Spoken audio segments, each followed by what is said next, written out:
3 सितंबर को अदिति रोज की तरह कॉलेज जाने के लिए निकलती है, लेकिन रात तक घर नहीं लौटती। अगले दिन अदिति का परिवार पुलिस में अदिति की मिसिंग कंप्लेंट दर्ज करवाता है। अदिति को पिछले 1 महीने से ब्लैंक कॉल्स आ रहे थे। अदिति, तुम सिर्फ मेरी हो, मैं तुम्हारी शादी किसी और से नहीं होने दे सकता। आखिर एक पीसीओ के सीसीटीवी में ब्लैंक कॉलर दिखाई दे जाता है और सिया उसे पहचान लेती है। ये आदत हमारे प्रोफेसर विनीत की है। सर, मैंने उसके साथ में कुछ नहीं किया है, मुझे नहीं पता वो कहाँ पर है। अदिति के कॉल रिकॉर्ड से टैक्सी ड्राइवर शाहिद बेग का नंबर मिलता है, जिससे अदिति की लगातार बात होती थी। हाँ साहब, ये तो वही लड़की है जो शाहिद के घर पे आती थी। सब ये लड़की का और शाहिद का चक्कर चल रहा था। इस घटना के 9 दिन बाद चिवारी गांव के पास के जंगलों से अदिति की लाश मिलती है। टैक्सी वाले शाहिद ने मेरी अदिति को मार दिया। इन्वेस्टिगेशन चल रही है सुभाष। लेकिन मुझे पूरा यकीन है कि उसी कमीने ने अदिति को मारा होगा। मैंने उसे तभी पहचान लिया था जब वो दोनों शादी करके यहाँ आए थे हमारे पास। अदिति की कजन सलोनी को शक है कि शायद उसके परिवार ने ही अपने खानदान की इज्जत को बचाने के नाम पर अदिति को मार दिया होगा। अब आगे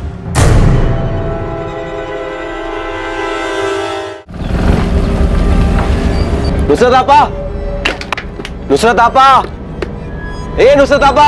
ए असलम, सारी तमीज तहजीब घर भूल कर आया है क्या? न दुआ न सलाम। सासू में तेरी बहन की। तो आपके शाहिद ने जो हरकत की उसके बाद भी आप क्या करने गई? और ना कभी जाएगी।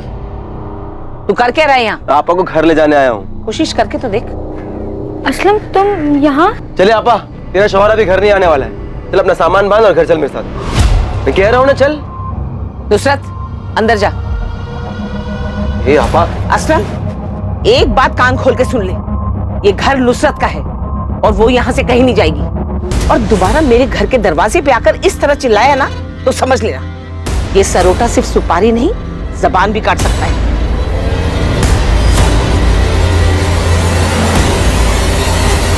जंगल का एक भी कोना छूटा नहीं चाहिए।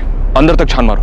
शायद अगर मर चुका है तो उसकी लाश यहीं कहीं जंगल में होनी चाहिए। मुझे रावत फैमिली कुछ ठीक नहीं लगती। अदिति के गायब होने के कुछ दिन बाद जब हमें अदिति और शाहिद के बारे में पता चला तो इन लोगों ने केस क्लोज करने के लिए बोल दिया। इनफैक्ट इस बात का जिक्र भी नहीं किया कि अदिति और शाहिद शादी करने के बाद उनके घर आए थे। और अब जब अदिति की डेड बॉडी मिली है तब इन लोगों ने बताया कि वो दोनों घर आए थे। मतलब आपको लग रहा है कि? हाँ, शक है। उस दिन शायद मामला हद से ज्यादा बिगड़ गया हो, कहा सुनी भी हुई हो। वैसे भी अदिति की फैमिली काफी कट्टर ख्यालत की, खासकर उसके ताऊजी जगमोहन रावत।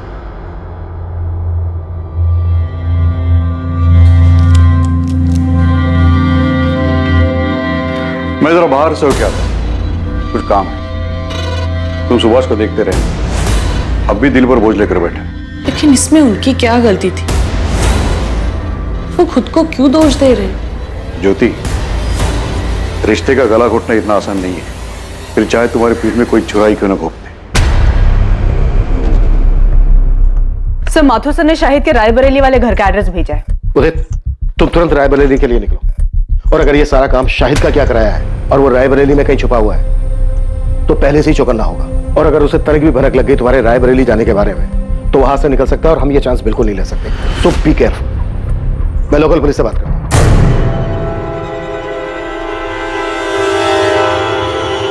अम्मी, आप मानिए या ना मानिए, लेकिन सच यही है कि आपकी जिद की वजह से मैंने नुसरत से निकाह किया। हमारे बीच में प्यार जैसा कुछ था ही नहीं, तो ऐसे निकाह का क्या फायदा जहां दो इंसान खुशी ना हो। बस, नुसरत के खिलाफ मैं कुछ नहीं सुनूंगी। अम्मी, मैं चुप कर। बेहया कहीं की, कैसी बेशर्म लड़की है। अरे शादी का इतना ही शौक था तो जाके अपने माँ बाप से बोलती ना।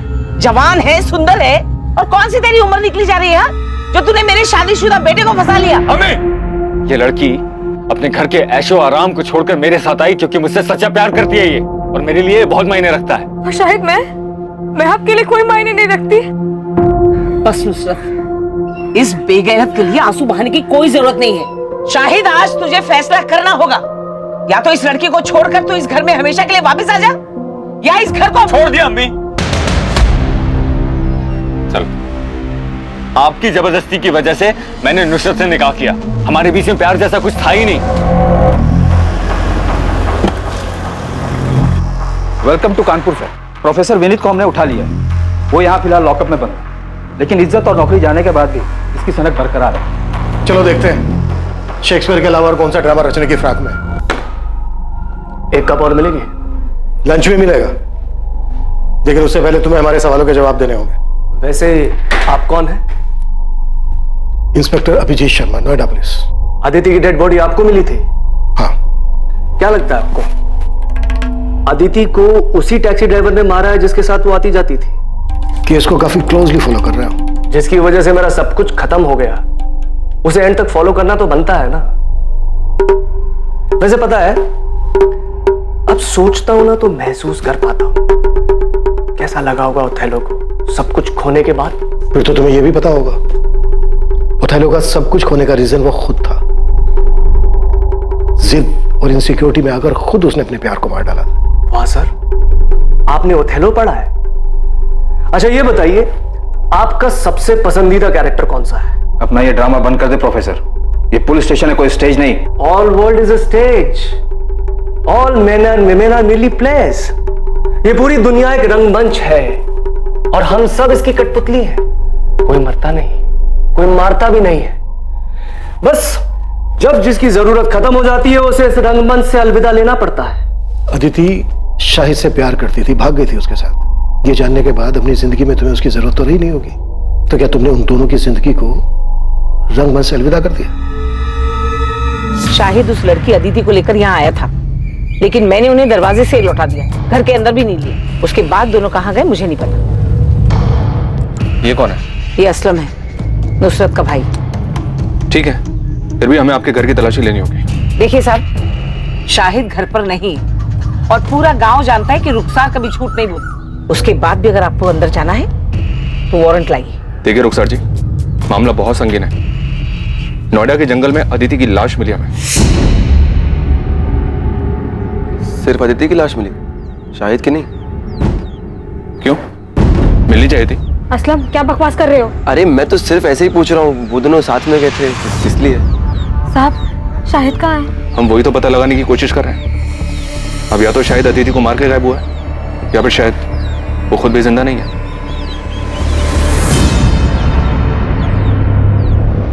अदिति की शादी की बात सुनकर धमकी दी थी तुमने उसे कि वो सिर्फ तुम्हारी है, लेकिन फिर जब तुम्हें पता चला कि अदिति पहले से ही एक मामूली से टैक्सी ड्राइवर शाहिद से शादी कर चुकी है, तो बहुत गुस्सा आया होगा तुम्हें, बहुत चोट पहुंची होगी, क्योंकि एक मामूली सा टैक्सी ड्राइवर तुम्हारी जगह जो ले चुका था।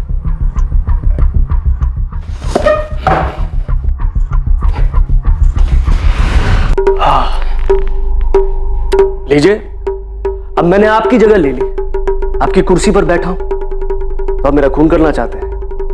नहीं ना, क्योंकि आप जानते हैं कि मेरे यहां बैठने से आपकी वैल्यू और आपकी पोजीशन में कोई फर्क ही नहीं पड़ता। ठीक उसी तरह चाहे मुझे अच्छा लगा या नहीं लगा, सच यही था कि अदिति उस टैक्सी ड्राइवर से प्यार करती थी। मेरे जोर जबरदस्ती करने के बाद भी उसके मन में उस टैक्सी ड्राइवर के लिए जो प्यार था उसमें कोई फर्क ही नहीं पड़ता। इसलिए जगह ले ली नहीं ले ली, ये सब बकवास है। एक बार को तो तुमने सोचा होगा कि अदिति पढ़ी लिखी लड़की है, उसका और तेरा इंटेलेक्चुअल लेवल मैच करता है, और दूसरी तरफ वो टैक्सी ड्राइवर शाहिद जिसका अदिति के साथ कोई मेल नहीं था। आपको लगता है कि मैं इंटेलेक्चुअल हूं और वो टैक्सी ड्राइवर गवार है? सर, ये सिर्फ एक मुखौटा है जो अंदर के असली चेहरे को छुपा देता है। बात को गोल गोल घुमाने से मुद्दा नहीं बदल जाता प्रोफेसर। जो बात है सच सच बता दे, वरना इसी लॉकअप के अंदर एक एक करके तेरे चेहरे से सारे मुखौटे उतार देंगे हम। मुखौटा पहले उनका उतारिए जो खानदानी और इज्जतदार होने का दावा करते हैं, और फिर उसी शान की आड़ में अपनों की ही बलि चढ़ा देते हैं। अदिति का मर्डर उसकी फैमिली का हाथ है? नहीं, मैंने ऐसा तो नहीं कहा, लेकिन लगता है आपके मन में उनके लिए शक है, तभी सबसे पहले उनका ख्याल आया। वैसे आपको उस टैक्सी ड्राइवर की फैमिली पर भी शक होगा। जरा सोचिए ना सर, अगर मोहब्बत की दुश्मनी फैमिलीज ना होती तो ये दुख भरी प्रेम कहानियां अमर कैसे हो पाती?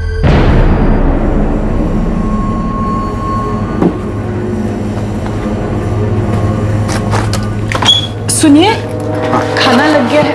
हाँ, इतने पैसे? वो ऑफिस में एक एम्प्लॉय की माँ हॉस्पिटल में एडमिट है, उसकी मदद के लिए।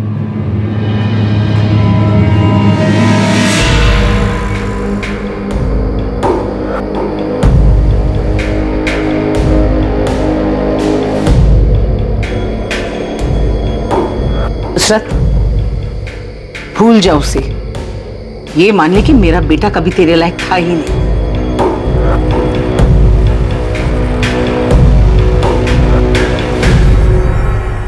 साहब, मेरा भाई असलम दिल का बहुत अच्छा है। उसने कभी किसी का बुरा नहीं चाहा, लेकिन शाहिद की दूसरी निकाह की बात सुनकर वो बहुत गुस्सा हुआ था। शायद इतने गुस्से में मैंने उसे पहले कभी नहीं देखा। आपा, मैं बता दे रहा हूँ, मैं उसे नहीं छोड़ूंगा। तूने मुझे फोन क्यों नहीं किया जब वो यहाँ आया था? और वो कहाँ गया है, कुछ बोल के गया है? नहीं। शायद वापस से कानपुर गया होगा, वहां का पता है मेरे पास। अभी जाके मालूम करता हूँ और उसका ऐसा बुरा हाल करूंगा, उसको और उस बेगैरत लड़की दोनों को तुझे धोखा देने की ऐसी सजा दूंगा ना आपा, तू देख। असलम, ये क्या कह रहे हो तुम? तुम ऐसा कुछ नहीं करोगे। अरे छोड़ आपा। असलम, वादा करो मुझसे, तुम शाहिद को कुछ नहीं करोगे।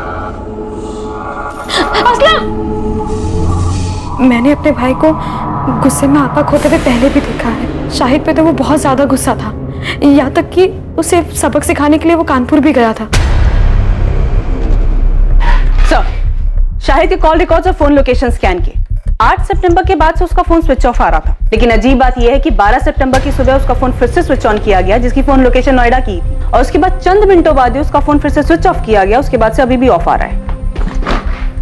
अदिति का मर्डर हुआ था 11 सितंबर की रात को, तो मर्डर के बाद शाहिद का फोन क्यों ऑन हुआ होगा? तो कहीं प्रोफेसर विनीत का इशारा सही तो नहीं था? मतलब शाहिद और अदिति किसी मुसीबत में थे, शायद किसी की गिरफ्त में, जहां पर अदिति का मर्डर हुआ, और शाहिद किसी तरह से अपनी जान बचाकर भागा और उसने अपनी जान बचाने के लिए फोन ऑन किया होगा। लेकिन इसके पहले कि शाहिद कॉल करता हुआ पकड़ा गया, और इसकी वजह से उसका फोन अभी तक बंद आ रहा है। ये काम अदिति के ताऊ जगमोहन या फिर शाहिद के साले असलम का हो सकता है। एक बात समझ में नहीं आ रही है, अदिति और शाहिद कहीं भी जा सकते थे, लेकिन ये नोएडा ही क्यों है? क्या नोएडा में इनका कोई है? सर, अदिति का तो पॉसिबल नहीं है, पर शायद शाहिद का कोई दोस्त या रिश्तेदार यहाँ नोएडा में रहता हो, जिसकी मदद से वो दोनों यहाँ पे आए। शाहिद के कॉल रिकॉर्ड से एक बार फिर से स्कैन करो, देखो फोन बंद होने से पहले उसने नोएडा के किसी नंबर पर बात की थी क्या? शाहिद का फोन ऑफ होने से पहले उसकी उस पूरे हफ्ते सिर्फ 5 नंबर पे बात हुई है, इन 5 नंबर पर। शायद इनमें से कोई नोएडा में रहता हो। अच्छा, शाहिद की लास्ट बात 443790 पर हुई है। मैंने इस नंबर के कॉल रिकॉर्ड्स मंगवाए। इस नंबर पर डायरेक्ट बात करो, शायद इसको पता हो कि शाहिद और अदिति के साथ क्या हुआ। हेलो, आप कौन? मैं असिस्टेंट सब इंस्पेक्टर सुधा अवस्थी बोल रही हूँ। जी मैडम, मैं मनोज गोयल बोल रहा हूँ। क्या आप नोएडा में रहते हैं? जी हाँ मैडम, मैं नोएडा में ही रहता हूँ। शाहिद बेग को जानते हो? जी हाँ मैडम, मैं जानता हूँ शाहिद बेग। शाहिद बेग गायब है। उसके फोन से जो 8 सितंबर को लास्ट कॉल किया गया था, वो आपके नंबर पे किया गया था। मयूरी बाग पुलिस स्टेशन आ जाइए, आपसे बात करें। अरे साहब, आप लोग ये क्या कह रहे हैं? मैंने कुछ नहीं किया है। असलम, छूट नहीं हमसे, समझा? हमें पता है कि तुझे अपने जीजा पर बहुत गुस्सा था, और तू अपने जीजा को और उसकी दूसरी पत्नी अदिति को सबक सिखाना चाहता था, और तुम दोनों के पीछे कानपुर भी गया था। हाँ साहब, मैं कानपुर गया था क्योंकि उस कमीने ने मेरी आपा को धोखा दिया था, लेकिन साहब जब मैं उसके घर पहुंचा तो वहां ताला लगा हुआ था। साहब, मुझे वहां कोई नहीं मिला तो मैं रायबरेली वापस लौट आया। और साहब, अगर मुझे वो शाहिद मिल भी जाता तो मैं उसे 2 हाथ मारकर छोड़ देता, उसकी जान थोड़ी ना लेता। आखिर मेरी आपा का पति है वो, उसको मारकर मैं अपनी आपा को बेवा नहीं कर सकता था साहब। मैं तो सिर्फ उसे सबक सिखाने के लिए, डराने धमकाने के लिए गया था, ताकि वो उस लड़की को छोड़कर मेरी आपा के पास वापस आ जाए। मान लिया कि तू अपनी बहन के पति को नहीं मार सकता था, पर तू अपनी बहन के सौतन को मार के अपनी बहन के घर को दोबारा तो बसा सकता था ना? साहब, मैंने किसी को नहीं मारा है साहब। अच्छा, तो तू 10 से 12 सितंबर के बीच नोएडा में नहीं था? नहीं साहब, मैं यही रायबरेली था, बस कानपुर गया था और वहां से आने के बाद कहीं नहीं गया। तेरे कॉल रिकॉर्ड्स मंगवाए हमने, समझा? अगर पता चला ना कि तूने झूठ बोला हमसे, तो कानपुर तो क्या, तो इस थाने के बाहर 4 कदम चलने लायक नहीं बचेगा, समझा? पुलिस अलग अलग दिशाओं में हाथ पैर मार रही थी, लेकिन इस केस की तहकीकात ने अब तक कोई दिशा नहीं पकड़ी थी। किसी भी संदिग्ध के खिलाफ कोई पुख्ता सबूत नहीं मिल रहा था, और दूसरी तरफ शाहिद के बारे में भी कोई खबर नहीं मिल पाई थी। लेकिन अब जो खबर सामने आने वाली थी, उससे इस केस का रुख बदलने वाला था।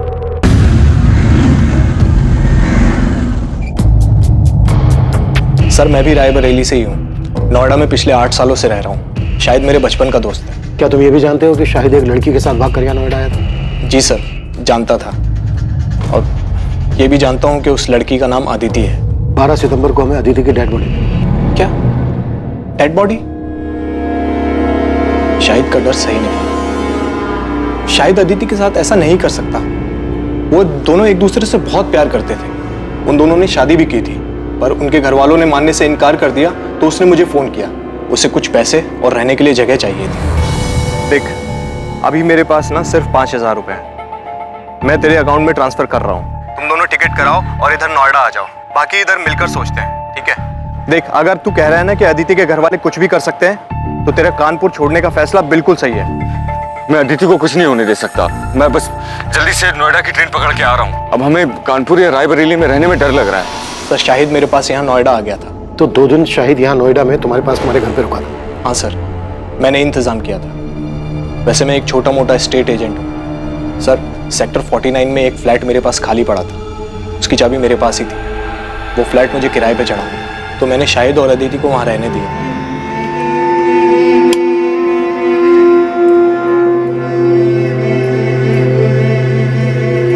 भाई, घर ज्यादा बड़ा तो नहीं है, लेकिन तुम लोग अपनी गृहस्थी बसा सकते।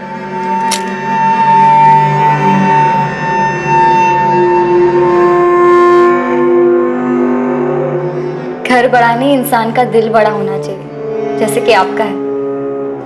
Thank you so much Manoj भैया। ये बात शायद 8 सितंबर की होगी। वो दोनों बहुत खुश थे।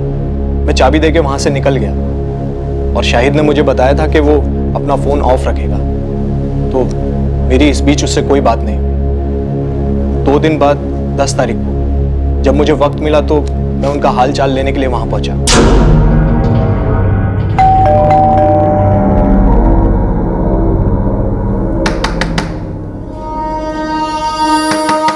जब काफी देर तक दरवाजा पीटने के बाद भी उन्होंने कोई जवाब नहीं दिया तो मुझे थोड़ा अजीब लगा। मेरे पास फ्लैट की डुप्लीकेट चाबी थी, जिससे मैंने फाइनली दरवाजा खोला।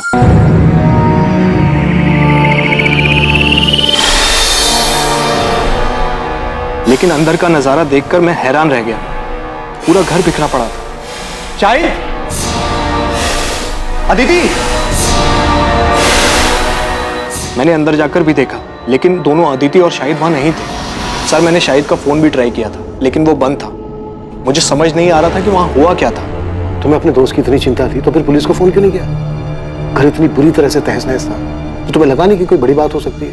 वो दोनों किसी मुसीबत में हो सकते हैं। सर, मैं डर गया था घर को उस हालत में देखकर। और फिर अगर घर के मकान मालिक को ये बात पता चल जाती कि मैंने ऐसे ही ये घर किसी को दे दिया तो मैं बहुत प्रॉब्लम में फंस जाता सर। इसलिए 2 दिन तक मैंने किसी को कुछ नहीं कहा। फिर मुझसे रहा नहीं गया सर। मैं पुलिस के पास आने ही वाला था कि शाहिद का फोन मुझे आया। 2 दिन बाद, यानी कि 12 तारीख को। लेकिन अदिति का मर्डर तो 11 तारीख की रात को हुआ था। और शाहिद का फोन तो बंद था। इनफैक्ट 12 सितंबर की सुबह को कुछ सेकंड के लिए उसने अपना फोन ऑन किया था, लेकिन उस बीच उसने कोई कॉल नहीं किया था। हाँ मैम, उसने अपने मोबाइल से नहीं, किसी अनजान नंबर से कॉल किया था। मनोज, वो लोग अदिति को उठा के ले गए। अरे कौन ले गया? कहाँ ले गया? उस दिन घर में हुआ क्या था शाहिद? मैंने उसको प्रॉमिस किया था मैं उसे कुछ नहीं होने दूंगा, लेकिन मैं उसको नहीं बचा पाया मनोज। नहीं बचा पाया मतलब? क्या हुआ अदिति को? तुम दोनों ठीक तो हो ना? मुझे उसके बगैर नहीं जीना मनोज। कोई मतलब नहीं है जीने का उसके बगैर। Hello Shahid, hello sir. मैंने फिर से उस नंबर पे कॉल किया तो पता चला वो नोएडा के किसी पीसीयू का नंबर है। मैं बहुत डर गया था सर, मुझे कुछ समझ नहीं आ रहा था। मैंने तो दोस्ती यारी में उसकी मदद की थी, पर इस झमेले में और नहीं फंसना चाहता था, इसीलिए मैंने किसी को कुछ नहीं बताया। अच्छा, शाहिद ने जब उस दिन तुम्हें फोन किया और कहा कि कुछ लोग अदिति को उठा कर ले गए, क्या लगता है तुम्हें शाहिद किसकी बात कर रहा है? पता नहीं सर, उसने किसी का नाम तो नहीं बताया, पर हाँ उसने एक बार बताया था कि अदिति के घर वाले काफी रूढ़िवादी किस्म के लोग थे। मुझे पता नहीं, पर उस दिन शाहिद से बात करके मुझे सबसे पहला ख्याल अदिति के घर वालों का आया। पूरी संभावना थी कि अदिति की तरह शाहिद को भी मार दिया गया था। शायद वो आरोपी नहीं बल्कि पीड़ित था। ये केस अब ऑनर किलिंग का नजर आने लगा था। पर अब सवाल यह था कि ये घिनौना खेल किसके परिवार द्वारा रचा गया था, अदिति या फिर शाहिद? असलम के कॉल रिकॉर्ड्स आ गए? नहीं सर, अभी तक नहीं आए, पर हमारी नजर 24 घंटे उस पर है। सर, मनोज को जिस पीछे से कॉल आया था वहां कोई सीसीटीवी नहीं है। दुकानदार को भी कॉलर का चेहरा याद नहीं है। हमने उसे शाहिद की फोटो भी दिखाई, पर वो पहचान नहीं पाया। मनोज की बात से तो ये ऑनर किलिंग का ही केस लग रहा है। एक काम करो, अदिति के ताऊ जगमोहन और पिता सुभाष, इन दोनों को भी कॉल रिकॉर्ड्स निकालो। हो सकता है इन दोनों ने ये काम किया हो और पूरे चांसेस हैं कि इस केस में सुपारी दी गई हो।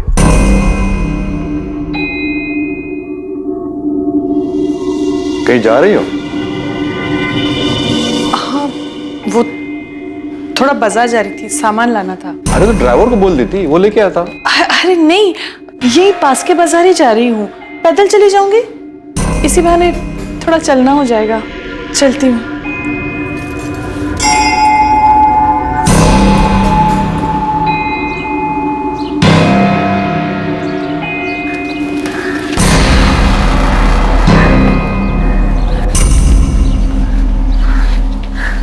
सोनाली, माँ,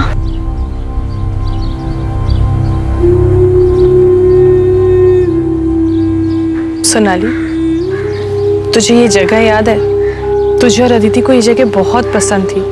तू तो दूसरे बच्चों के साथ खेलती थी, लेकिन अदिति चुपचाप एक जगह बैठकर किताब पढ़ा करती थी। मैंने जो किया उसके लिए अब तक नाराज हो आप मुझसे, या आप पापा से डरती हैं कि उन्हें पता चल गया तो बवाल मचा देंगे? सोनाली, ये सब इतना आसान नहीं है।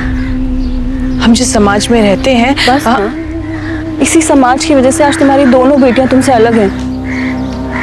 और पापा की इस रूढ़िवादी सोच की वजह से ना आज अपनी एक बेटी को हमेशा हमेशा के लिए खो चुकी हैं आप। घर में अगर कम से कम आपने अदिति को समझने की कोशिश की होती ना, तो इस तरह घर से भागी नहीं होती। शायद उसके अकेलेपन का सहारा इसीलिए बन पाया क्योंकि हम लोग, उसका परिवार उसको समझ ही नहीं पाए। और इन्हीं सभी बंदिशों की वजह से उसने ये बगावत की थी। लेकिन इस बगावत का क्या फायदा? आखिर सजा तो उसे ही भुगतनी पड़ी ना। इसका मतलब अदिति की मौत उसकी बगावत की सजा थी। माँ मुझे सच सच बताओ, क्या अदिति को मरवाने में पापा का हाथ था? मुझे नहीं पता सोनाली, और सच पूछो तो मैं जानना भी नहीं चाहती। इसका क्या मतलब है माँ? आप कुछ जानती हैं? अदिति की मौत के बारे में आप कुछ जानती हैं?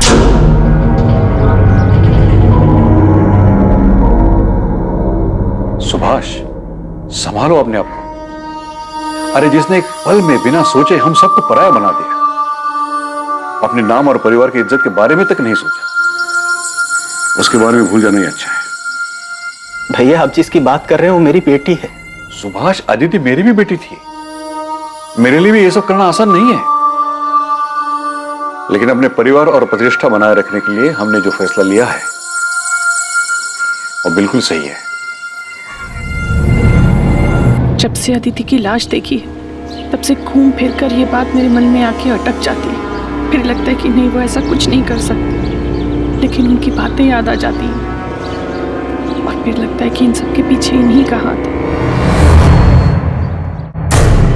हाँ, ये सच है कि 3 साल पहले जब सोनाली घर से भाग गई तो मैंने कुछ लोगों को पैसे दिए, उन्हें सोनाली के पीछे भेजा था, लेकिन उसे मारने के लिए नहीं, बल्कि उसे वापस घर लाने के लिए। बाप हूं मैं उसका, कसाई नहीं हूं। इससे पहले कि वो भानु से शादी कर ले, मैं एक आखिरी कोशिश करना चाहता हूं। पहली बार सोनाली आपके हाथ से बच के निकल गई, आप कुछ नहीं कर पाए, लेकिन इस बार अदिति के वक्त आप कोई चांस नहीं लेना चाहते होंगे। वैसे भी अदिति आपकी सगी बेटी तो थी नहीं। जब अदिति और शाहिद आपके पास आशीर्वाद लेने आए होंगे तो आपका खून तो खोला ही होगा। मैं अदिति पर गुस्सा नहीं था, उसकी नादानी पर हैरान था। बुरा तो इस बात का लग रहा था कि मैं अपनी बेटी को समझ ही नहीं पाया। शायद इसीलिए उसने मुझसे बिना पूछे इतना बड़ा कदम उठाया, इतनी बड़ी गलती कर दी। तो मतलब आप ये मानते हैं कि अदिति ने जो किया वो गलत था? हाँ, बिल्कुल गलत था, और आज जो उसकी हालत हुई है वो उसी गलती का नतीजा है। तो आप ये मानते हैं जगमोहन जी कि अदिति की मौत उसकी गलती की वजह से हुई? तो जाहिर सी बात है इस बात पर आपको खुशी हुई होगी। ये कैसा बेहुदा सवाल है इंस्पेक्टर? अदिति मेरी भी बच्ची थी, मुझे जिंदगी भर उसे खोने का दुख रहेगा। और पछतावा? हाँ, वो भी है कि मैं अपनी बेटी को समझ नहीं पाया, बाप होने के बावजूद अपनी बेटी को बचा नहीं सका। भैया का तो नहीं जानता, पर मैं अपनी बेटी को कभी कोई नुकसान नहीं पहुंचाऊंगा। हर मुजरिम शुरुआत में अक्सर यही राग अलापता है जगमोहन जी। ठीक है, इसके आगे मैं कुछ नहीं बोलूंगा। आप जो सोच रहे हैं उसे साबित करके दिखाइए।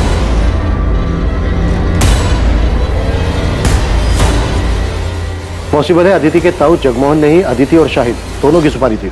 बड़े लोग हैं सर, इतना तो पक्का है कि खुद के हाथ गंदे नहीं किए होंगे। जैसे सोनाली के वक्त गुंडे भेजे थे, शायद इस बार भी किसी को सुपारी दी हो। खबरी नेटवर्क को एक्टिव करते हैं, नोएडा और कानपुर, इन दोनों जगह के हिस्ट्री शीटर्स को स्कैन करने के लिए बोलते हैं। अगर इन दोनों में से किसी भी जगह से सुपारी निकली होगी तो पता चल जाएगा।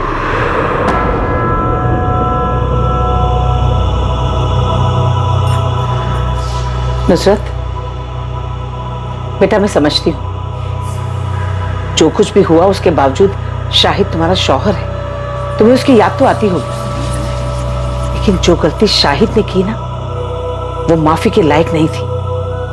मैंने वही किया जो मुझे सही लगा। यही तो मुश्किल है ना अम्मी, आप सब ने वही किया जो आप सबको सही लगा। आपको सही लगा तो आपने शाहिद की मर्जी के बगैर उनका निकाह हमसे करवा दिया। शाहिद को सही लगा तो उन्होंने मुझे बिना बताए अपना जीवन साथी चुना। आपको सही लगा तो आपने उनको घर से निकाल दिया। असलम को सही लगा तो उन्होंने, इन सब में मैंने तो अपना सब कुछ खो दिया ना। ना आज मेरे पास शौहर है, ना आज मेरे पास औलाद है। अरे मुझे तो ये तक भी नहीं पता कि शायद जिंदा है या नहीं। अम्मी, अगर आज तक अब सब कुछ सही करती आई तो मेरे साथ गलत कैसे हो गया? कुछ समझ में नहीं आ रहा है। इतने सारे सस्पेक्ट्स हैं, पर किसी के खिलाफ भी कोई पुख्ता सबूत नहीं मिल रहा है। सर, अदिति के ताऊ जगमोहन रावत, पिता सुभाष रावत और प्रोफेसर विनीत अग्रवाल, इन सबके कॉल रिकॉर्ड स्कैन किए, सब क्लियर है सर। पर ये असलम के कॉल रिकॉर्ड में सर गड़बड़ दिखाई दे रहा है। 10 और 11 सितंबर को इसका फोन स्विच ऑफ था। उसे अदिति और शाहिद के नोएडा जाने के बारे में खबर मिल गई होगी। उसने इन दोनों का पीछा किया होगा और मौका देखते ही मर्डर कर दिया होगा, और इस दौरान जानबूझकर अपना मोबाइल फोन बंद रखा होगा ताकि उसकी लोकेशन किसी को पता ना चल पाए। तो शाहिद का दोस्त मनोज गोयल, जिसने शाहिद और अदिति को लास्ट टाइम देखा था, वो भी रायबरेली से है। सर शायद मनोज भी असलम को जानता हो, उसे आइडिया हो कि असलम नोएडा आया था या नहीं। बात करो मनोज। और मैं असलम को उठाता हूँ सर। पता नहीं क्यों मुझे ऐसा लग रहा है कि हम कोई लिंक मिस कर रहे हैं। कुछ तो है जो सही नहीं बैठ रहा है। कि अदिति का कातिल खेल खेल रहा है हमारे साथ। है हिम्मत मुझ में पर उम्मीद थोड़ी कम, कर दे दो तुम साथ तो साथ उड़ जाएं हम। Very nice, it's actually very nice. एक काम करना, अपने इस असाइनमेंट का एंड तुम इसी पोएम से करना। इनफैक्ट तुम ये पोएम पूरी क्लास के सामने सुनाओगे। नहीं सर, अब आपके सामने बोल लिया पर सबके सामने नहीं बोल पाऊंगी। अरे क्या हुआ, जैसे मेरे सामने बोला वैसे सबके सामने बोलना। डोंट गेट स्कैर्ड, मैं हूं ना। आपकी बात अलग है सर, आप शायद ऐसे इकलौते इंसान हैं जिसके सामने मैं ऐसे पोएम सुना पाई, क्योंकि मैं आपके साथ बहुत कंफर्टेबल फील करती हूँ। झूठ झूठ बोला था तुमने। मैं इकलौता नहीं था, कोई और भी था।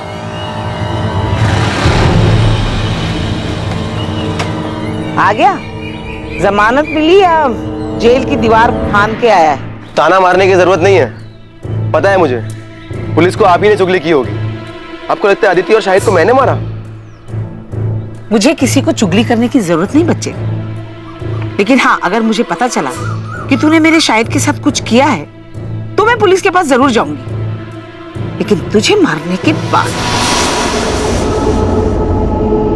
हाँ मैडम, शाहिद के साले का नाम असलम है, पर मुझे ये नहीं पता कि असलम शाहिद से गुस्सा था या नहीं। मैं उससे कभी नहीं मिला। और कुछ पता असलम के बारे में कि 10 और 11 तारीख को वो नोएडा में था या नहीं था? पता नहीं मैडम, पर असलम ने कुछ किया क्या? शाहिद के बारे में कुछ पता चला कि वो कहाँ है? मैम वो मिल तो जाएगा ना? मैम कभी कभी लगता है कि अदिति की तरह कहीं वो भी। मनोज, अभी इस बारे में कुछ पता नहीं चल पाया है, लेकिन अगर तुम्हें कुछ पता चलता है या कुछ याद आता है तो हमें फौरन बता। जी मैडम। ये क्या तमाशा लगा रखा है आप लोगों ने? जब देखो उठा ले आते हैं। सब समझता हूं मैं, आप लोग को कोई मिल नहीं रहा है इसलिए बार बार मुझे बलि का बकरा बना रहे हैं। गरीब आदमी उसने मेरा फायदा देख असलम, ये नौटंकी ना नेताओं के लिए छोड़ दे। इस बार पुलिस का डंडा चालू हुआ ना तो फिर रुकना मुश्किल है, सोच ले। कॉल रिकॉर्ड्स के हिसाब से 10 और 11 सितंबर को तेरा फोन बंद था। फोन क्यों बंद था तेरा? कहाँ था 2 दिन? यहाँ नोएडा शाहिद के पीछे आया था ना तू? नहीं सर, दोनों दिन मैं अपने घर पर ही था। मेरा फोन खराब हो गया था इसलिए बंद था, और मैं बीमार था इसलिए फोन ठीक करवाने बाहर नहीं जा पाया। इन 2 दिन में तेरे साथ था कोई जो तेरी इस बात को कंफर्म कर सके? ये इत्तेफाक नहीं हो सकता असलम कि जिस रात अदिति का मर्डर हुआ उस रात तेरा फोन भी खराब था। बल्कि सच ये है कि फोन तूने जानबूझ के बंद रखा था ताकि ये पता ना चल सके कि तू इधर नोएडा में था। फंस गया तू असलम। बेहतर तेरे लिए यही है जो भी सच है वो गलत है, नहीं तो ऐसा बीमार करेंगे कि जिंदगी में कभी ठीक नहीं हो पाएगा। सोच ले। असलम को बुरी तरह से तोड़ा, लेकिन अभी वो वही रट लगाया हुआ है कि 10 और 11 सितंबर को रायबरेली में ही था। इस बात के कोई सबूत नहीं है और ना ही इसकी बहन को इसके बारे में कुछ पता है ठीक से। सर, अदिति के मर्डर में असलम के हाथ होने के पूरे चांसेस हैं, लेकिन असलम के खिलाफ अभी सारे सबूत सर्कमस्टेंशियल है। उसे बुक करने के लिए हमारे पास कुछ सॉलिड होना चाहिए। साहब, मैं देता हूँ ना सॉलिड खबर। कल शाम को मैं नोएडा हाईवे के ढाबे पे बैठा हुआ था। उस वक्त वो अपना हिस्ट्री सीटर है ना मोंटी, वो भी वहां पर आया हुआ था। अब क्या बताऊं दोस्त, आजकल लोगों को जुर्म की कदर ही नहीं है। साला पूरे नोएडा में रेड गिर गया, इसलिए ना मैंने अब बाहर का काम उठाना शुरू कर दिया। अभी कानपुर का काम उठाया था। बड़ा काम था क्या मोंटी भाई? अबे जबरदस्त काम था, एकदम जासूस टाइप का। पेमेंट सुनेगा ना तो साला दब के ही मर जाएगा। एक हिंदू मुस्लिम जोड़े को ढूंढने का काम था, सालों ने भाग के शादी की थी। तो काम हो गया था? अबे मोंटी शैम्पू कोई काम ले और वो होना, ऐसा होएगा कभी? उठा लो मोंटी को। अब ये मोंटी बताएगा कि इसने कैसे किया और किसके कहने पर किया। चल बोल, वो हिंदू मुस्लिम जोड़ा कौन है और उनका पता लगाने के लिए तुझे किसने भेजा था? बोल। अबे बोल। बाल नहीं साहब, सब बाल छोड़ दो साहब, प्लीज बाल छोड़ दो। आजकल फैशन में है ना, बिना बाल वाले हीरो की फिल्में ज्यादा हिट हो रही है। चल बेटा, तुझे डायरेक्ट हीरो बनाते हैं। यादव, जरा कैंची तो लेकर। सब बाल नहीं साहब, सब बताता हूँ मैं, बताता हूँ। सब लड़की का नाम अदिति रावत और लड़के का नाम शाहिद बेग था। उनको ढूंढने का काम मिला था साहब। मैंने यूपी, दिल्ली, नोएडा हर जगह अपने लड़के घुमाए, लेकिन साहब उनका कुछ नहीं पता चल पाया साहब। अबे ओए, नौटंकी बंद कर, समझा? अभी सच सच बोल, शाहिद की लाश कहाँ है और उनके लिए सुपारी किसने दी? जगमोहन रावत ने या असलम ने?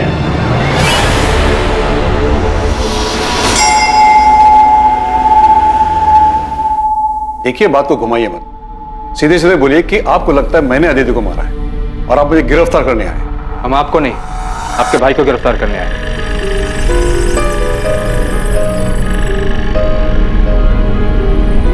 सुभाष को क्या किया इसने? वो तो यही बेहतर बता पाएंगे। मोंटी को नोएडा पुलिस ने गिरफ्तार कर लिया है, उसने तुम्हारा नाम लिया। साहब 10 सितंबर को सुभाष रावत ने मुझे फोन किया था साहब। डन साहब, काम हो जाएगा, दोनों को ढूंढ लूंगा मैं। मेरे आदमी हर जगह काम होती, मैं आपको बता दूंगा। उसके आगे क्या करना है साहब, आप ये बताइए मुझे। उसके बाद क्या करना है मिलने के बाद बताऊंगा। उनके मिलते ही मुझे फोन करना, तुरंत। आपको देखकर ऐसा लगा नहीं कि आप इतने पहुंचे हुए निकलेंगे। एक हिस्ट्री शीटर से कांटेक्ट करके आपने उसे सुपारी भी दे दी। मैंने मोंटी को सुपारी अदिति को बचाने के लिए दी थी, उसे मारने के लिए नहीं। भैया बहुत गुस्से में थे और मुझे डर था कि कहीं वो उस गुस्से में अदिति को कोई नुकसान न पहुंचा दे। बेवकूफ समझ रहे हैं आप। देखिए, जो अभी सच है बता दीजिए। सच उगलाने के लिए हमें हमारे तरीके आजमाने पर मजबूर मत कीजिए। मैं सच बोल रहा हूं सर, आप मोंटी से पूछ लीजिए। क्या मैंने एक बार भी उसे अदिति या शाहिद को मारने के लिए कहा था? नहीं, मैंने उसे उन दोनों को ढूंढने के लिए कहा था। इसके बाद की प्लानिंग मैं पहले ही कर चुका था। मैं उन्हें सबसे छुपाकर चेन्नई भेजने वाला था, अपने दोस्त वेंकटेश मूर्ति के पास। वो मेरा कॉलेज का फ्रेंड है और मैं उसे अच्छी तरह से जानता हूं, मुझे उस पर भरोसा था, इसलिए मैंने सारी बातें उसे पहले ही बता दी थी। लेकिन इससे पहले कि मोंटी अदिति का पता लगा पाता, हमें अदिति की लाश मिलने के बारे में पता चला। अगर आपको फिर भी यकीन नहीं है तो आप वेंकटेश से पूछ लीजिए, उसका नंबर है मेरे पास। अदिति का मर्डर 11 तारीख को और 12 तारीख को शाहिद ने अपने दोस्त को फोन किया था कि कुछ लोग अदिति को उठाकर ले गए। मनोज, वो लोग अदिति को उठा के ले गए। आपको क्या लगता है शाहिद का दोस्त आपके भाई जगमोहन की बात कर रहा था? मुझे अंदाजा ही नहीं था कि मेरा अपना भाई मेरे बारे में इतनी घटिया सोच रखता है। ज्योति, तुम्हें भी ऐसा ही लगता है? ओह, तो आज मेरे समझ में आया कि मेरा परिवार मेरे बारे में क्या जानता है, क्या समझता है। क्योंकि आपने कभी किसी को समझने का मौका ही नहीं दिया ना। सुभाष, मैंने हर फैसले में तू मेरे साथ खड़ा था। मैंने कभी कोई फैसला अकेले में नहीं लिया है। हम लोग भाई है सुभाष, हमारी परवरिश, हमारी सोच एक सी है। अदिति के देर से घर आने से लेकर उसके जीन्स पहनने, लड़कों के साथ बात करने, पढ़ाई के लिए बाहर जाने तक तुझे भी हर बात खटेती थी जितनी कि मुझे। और अगर ऐसा नहीं था तो तूने मुझे टोका क्यों नहीं? क्योंकि तू भी वही चाहता था। फर्क सिर्फ इतना है कि तूने हर बार बंदूक मेरे कंधे पर रखकर चलाई। अदिति और शाहिद की शादी से तुझे भी उतना ही बुरा लगा था जितना कि मुझे। क्या पता तूने मोंटी को उन्हें बचाने के लिए भेजा था या मारने के लिए। आप कह रहे हो कि मैं खुद अपनी बेटी को मरवाऊंगा? अच्छा, अपनी बेटी? आज जब तेरे अपनी बेटी की बात आई तो तूने बिना सोचे समझे मुझ पर उंगली उठा दी। सुभाष, एक ही सिक्के के दो पहलू है हम। फर्क सिर्फ इतना है कि हमारे चेहरे अलग अलग हैं। तूने मुखड़ा पहन रखा है और मेरा सच सबके सामने है। जब शक दिलों में घर कर जाता है तो रिश्तों में भी दरारें पड़ने लगती हैं। और यहां भी ऐसा ही हो रहा था। सभी एक दूसरे पर शक कर रहे थे, आरोप लगा रहे थे, लेकिन दावे के साथ किसी के पास भी कहने के लिए कुछ नहीं। आखिरकार पुलिस को एक ठोस सुराग मिलने वाला था। कातिल के चेहरे पर से मुखौटा उतरने वाला था।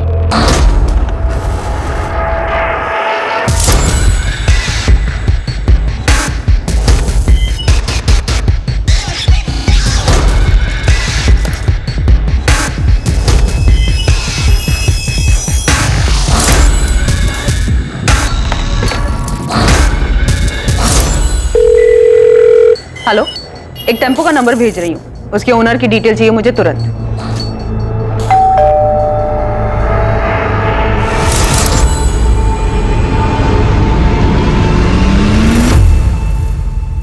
मैं जानता हूं तुम्हारी मां तुमसे छुप कर मिलती है। तुम्हारे लिए अच्छा ही होगा तुम हमारे परिवार से दूर रहो और ये बात दोबारा मुझे दोहरानी न पड़े। छूट क्या रहा है हमसे? असलम भी कुछ नहीं बोल रहा है, उसके खिलाफ भी कुछ नहीं मिल रहा है, बाकी सबके कॉल रिकॉर्ड्स भी क्लीन है। चोरी किए गए गहनों के बारे में भी अभी तक कोई इन्फॉर्मेशन नहीं मिली था। तकरीबन 15 लाख के थे। पक्का कातिल के पास ही होंगे, क्योंकि अगर उसने गहने बेचने की कोशिश की होती तो नोएडा, कानपुर या रायबरेली के किसी ज्वेलरी शॉप से ऐसी कोई खबर सामने आ ही जाती।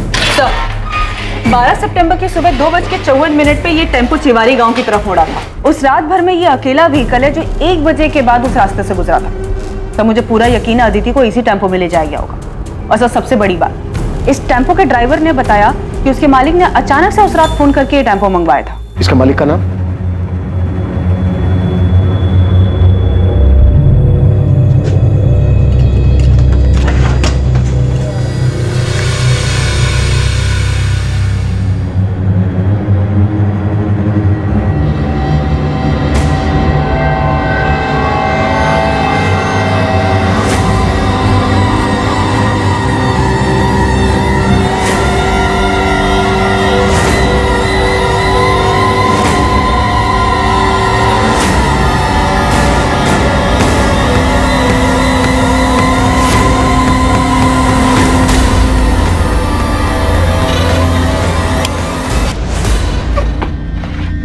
अरे अरे अरे अरे, दुल्हन क्यों बन रहा है? एक बार तेरी शक्ल तो देखने दे ठीक से। अड़ा तो तू है, ससुराल से बुलावा है तेरी, वहां चलकर चाहे जितनी मर्जी शर्मा लेना। हेलो सर, ये अदिति की ज्वेलरी लग रही है। साहब मैंने कुछ नहीं किया साहब। अबे चुप। वो टेम्पो मिल गया हमें जिसमें तू अदिति की लाश को लेकर गया था जंगल में। अभी सीधी तरह से ये बोल, शाहिद की लाश को कहां ठिकाने लगाया तूने? ए रुक, कौन है तू? रुक इधर। पकड़ो इसे।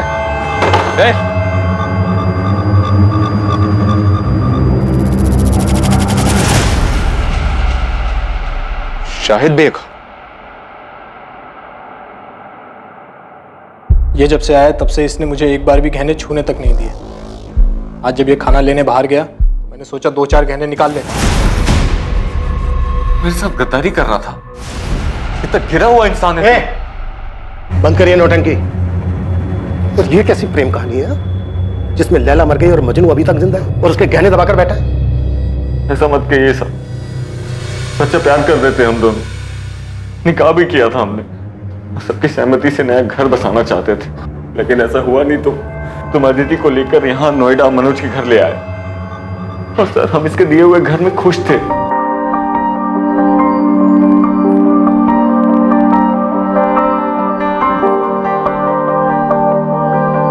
खुश तो हो ना तुम?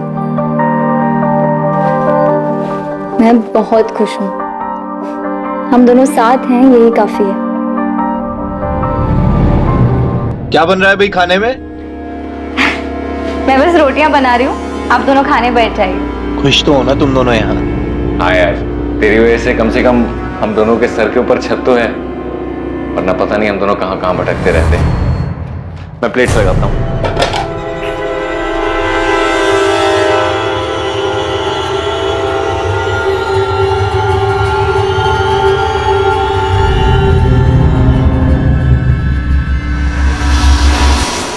शाहिद ने मुझे कई महीने पहले अदिति की फोटो भेजी थी। मुझे वो तभी से अच्छी लगने लगी थी, और जब मैंने अदिति को सामने से देखा तो मेरा दिमाग घूम गया। मुझे हर जगह हर वक्त वही दिखाई देती थी।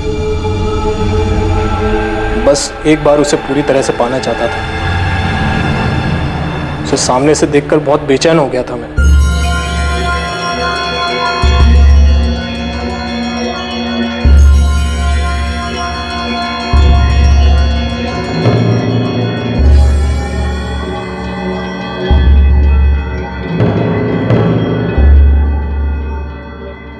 मनोज भैया, शाहिद बस 5 मिनट में नहाकर आएगा, तब तक आप चाय पीजिए।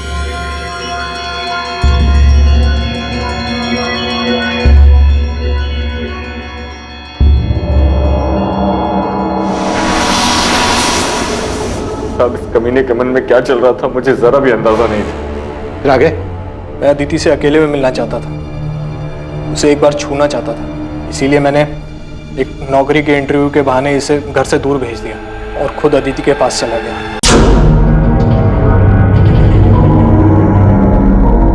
हो गया अदिति? हाँ, बस 2 मिनट।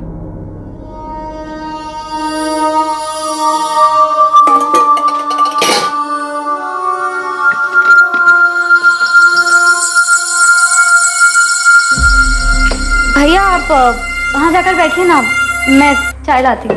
भैया क्यों बोल रही हो यार? नहीं, मैं तुम्हारा भैया हूँ, ना तुम मेरी भाभी। बात तो शाहिद भी नहीं है। ये क्या कर रहे हैं आप? वही जो शाहिद करता है। दूर रहिए, पागल तो नहीं हो गए? देखिए, आप मुझसे दूर रहिए वरना ठीक नहीं होगा। शादीशुदा शाहिद में ऐसा क्या है जो मुझ में नहीं है? मुझे क्यों मना कर रही है? तो पागल तो नहीं हो गए? अब जाइए यहाँ से।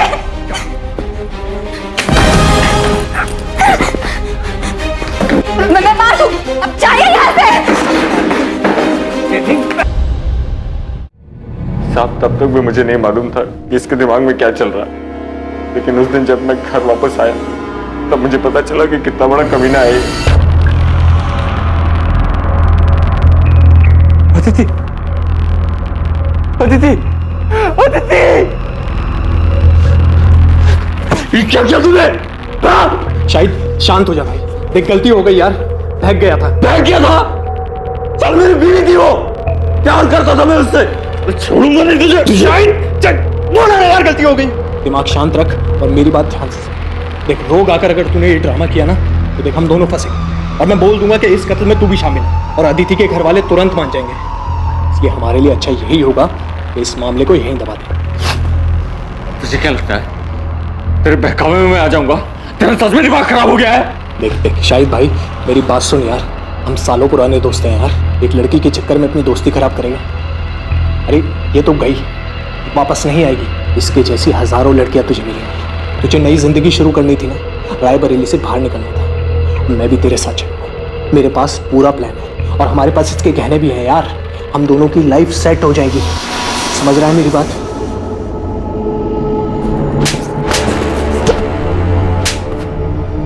जिस लड़की ने तेरे लिए अपना घर छोड़ा, परिवार छोड़ा, ऐशो आराम छोड़ा, कुछ नहीं देखा तेरे सामने, उस लड़की की मौत से तू 5 मिनट पे उबर गया। ये प्यार था तेरा अदिति के लिए? क्या करता सर मैं? आप ही बताइए। अदिति तो मर गई थी, वापस नहीं आने वाली थी, इसलिए मनोज जैसा कहता रहा मैं वो करता रहा।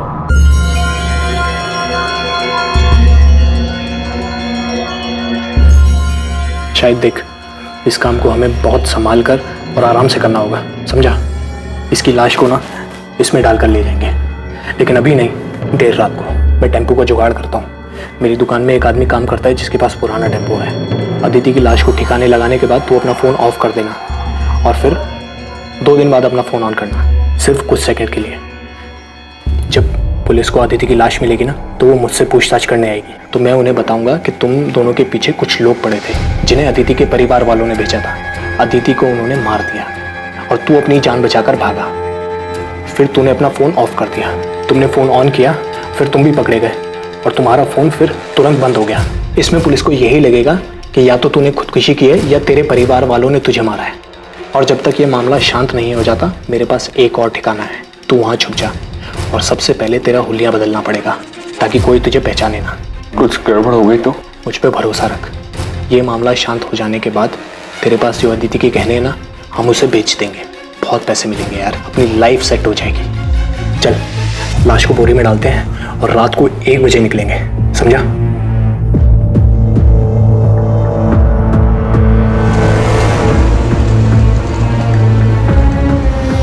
और फिर अदिति की लाश को हम जंगल में फेंक कर घर वापस आ गए।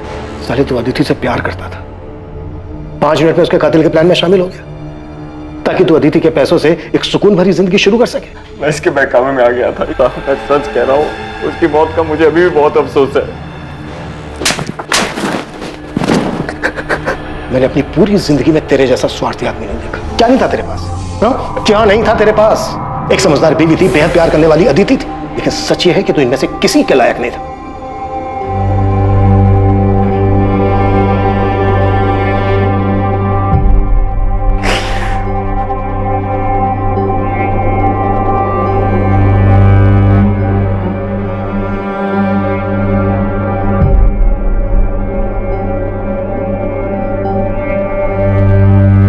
तमन्ना उड़ जाऊं नीले गगन में, पर कैसे उड़ूं, बंदिशें हैं इन परों में। है कांटों की दीवार रोके मुझे, ये प्रतिष्ठा की परछाई टोके मुझे। है अरमा छू लूं सितारों को, तोड़ दूं इन बंदिशों इन दीवारों को। है हिम्मत मुझ में, पर उम्मीद थोड़ी कम है। कर दे दो तुम साथ, तो साथ उड़ जाएं। झूठ का पर्दाफाश अक्सर इंसानी मंसूबों का भद्दा चेहरा सामने ले आता है। मुखौटा उतरते ही सच्चाई अपने आप सामने आ जाती है और इंसान की स्वार्थी, घिनौनी और लालची मंशाओं पर रोशनी पड़ जाती है। लेकिन इससे ज्यादा खौफनाक हकीकत इंसान के अंदर छुपा हुआ अंधकार है, जिससे वो खुद भी वाकिफ नहीं होता और जिसका आभास उसे जिंदगी की मुसीबतों के साथ जूझते हुए ही होता है। शायद भी अपने भीतर छुपे अपने इस खतरनाक रूप को शायद नहीं पहचानता था। उसने स्वार्थी होकर सिर्फ अपने बारे में सोचा, लेकिन मुसीबत के वक्त उसकी स्वार्थी फितरत की वजह से उसका मुखौटा उतर गया और उसके पीछे छुपा असल, घिनौना और भयानक चेहरा सामने आ गया। अब मैं अनूप सोनी आपसे विदा लेता हूं, फिर मुलाकात होगी एक और नए केस के साथ। देखते रहें क्राइम पेट्रोल सतर्क, और याद रखें, क्राइम और आपके बीच में सिर्फ इतना फर्क है कि आप कितने सतर्क हैं। सतर्क रहें, सुरक्षित रहें। जय हिंद।